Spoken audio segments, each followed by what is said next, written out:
அது அந்த ரெண்டு பேரையும் சிலம்பரசன் ஸ்னேகா ரெண்டு பேரையும் பார்த்தாக்கா சிலம்பரசன் ஒரு எஸ், ஸ்னேகா அந்த அம்மாவுக்கு ஒரு இனிஷியல் எஸ், இந்த எஸ் எஸ் சேர்ந்தா டபுள் எஸ், அதாவது எஸ்எஸ்.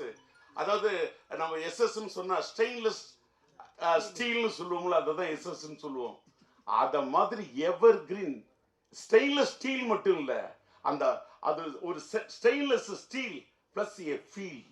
என்ன லவ், என்ன ரொமான்டிக், என்ன யதார்த்தமா இருக்கும் தெரியுமா அந்த பாட்டு. நாமுத்துக்குமார் அப்படியே அந்த பாட்டு அப்படி திட்டி இருப்பாரு. அப்புறமா தமிழன் பாட்டுக்கு நம்முடைய மறைந்து விட்ட அண்ணன் வாலி அந்த பாட்டு அப்படியே அற்புதமா திட்டிருப்பாரு. எல்லாத்தை விட அந்த காலத்துல எல்லா பப்ளியும் எல்லா யூத்தும் கொண்டாடின பாட்டு தான் அந்த வேர் இஸ் த பார்ட்டி. அந்த பாட்டு படமாக்கப்பட்டது டிஆர் சிம்பு கார்டன்ல எங்க தோட்டத்தில் தான் எடுத்தாங்க. சரவணனுக்கு தெரியும். இன்னைக்கு டிஆர் கார்டன் சிம்பு கார்டன் அன்னைக்கு சிலம்பாட்டம் எடுத்த காலத்து கட்டத்து கூட இன்னைக்கு வேற கட்டத்துல மாறி இருக்கு. இது என்னன்னா அந்த அளவுக்கு இந்த படத்தை ஒரு நல்ல நேர்த்தியாக எடுக்கப்பட்ட படம் இன்னைக்கு ரீரிலீஸ் பண்ணா, இது ரீரிலீஸுக்கு ஒரு ஆப்டான படம் என்பதை எல்மா பிக்சர்ஸ்க்கு சொல்றேன்.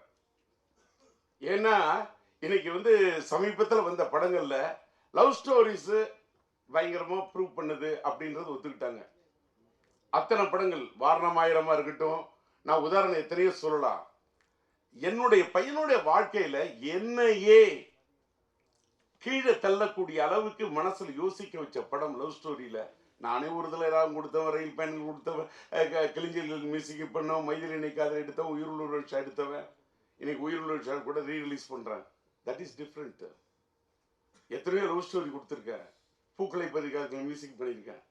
ஆனா என்னையே என் வாழ்நாளிலேயே என்னையே திகைக்க வச்சு ரசிக்க வச்ச ஒரு பெரிய லவ் ஸ்டோரி விண்ணை தாண்டி வருவாயாம்.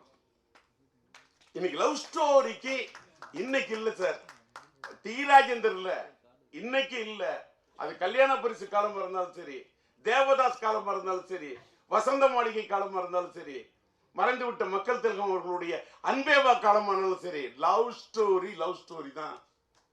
அதை ஒண்ணுமே ரீப்ளேஸ் பண்ணவே முடியாது. அது அன்னைக்கு இல்லைனாலும் அது ஒரு லேண்ட்மார்க் தான். அப்படி ஒரு விண்ணை தாண்டி வருவாய், அப்படி ஒரு லவ் ஸ்டோரி அது.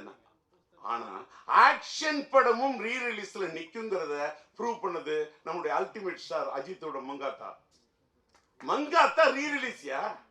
அது கூட அத்தனை புது படத்தை விடுறாங்க, நிக்கலையே, புது படங்கள் விக்கலையே. என்ன காரணம்?